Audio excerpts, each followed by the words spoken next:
personnes font le lien quand même entre un gros choc psychologique et l'apparition d'un cancer. C'est vrai que quand on demande à une femme qui a un cancer du sein, par exemple, pourquoi est-ce à quoi elle attribue son cancer du sein, 40% d'entre elles répondent que c'est dû à un choc psychologique dans les années qui ont précédé. De mon point de vue, je crois que ce n'est pas le stress qui cause le cancer. D'ailleurs, on n'a aucun mécanisme biologique par lequel on peut expliquer qu'un stress cause un cancer qui n'existait pas. Le stress ne joue pas sur l'ADN. Par contre, je crois vraiment que certaines réponses au stress peuvent alimenter une tumeur existante. Et dans ces réponses au stress, celles qui m'ont frappé dans la littérature scientifique, autant que dans mon expérience de médecin, c'est l'impuissance. Lorsque les gens se sentent dans une situation prolongée d'impuissance face à des facteurs de stress chroniques, ça peut être d'avoir été terriblement humilié, ou d'avoir perdu quelqu'un de cher et de ne jamais avoir pu s'en remettre.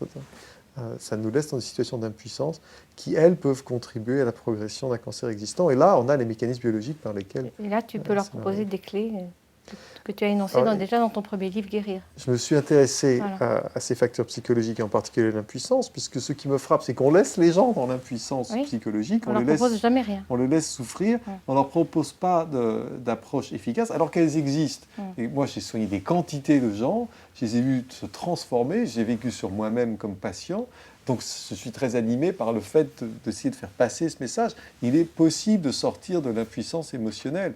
Arrêtez de vous sentir incapable, abandonné et misérable à cause de ce qui s'est passé dans votre vie. Beaucoup d'entre nous, beaucoup de gens ont vécu des choses extrêmement douloureuses.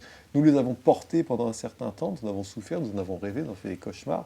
Nous y avons repensé sans arrêt là où on espérait pouvoir penser enfin à autre chose. Ça nous a plombés. Et puis, il est possible de sortir de là. Et en sortant de là, on allège sa biologie. Donc, je considère que la plupart des gens qui ont un cancer devraient avoir accès à ce type d'outils pour se sortir de l'impuissance.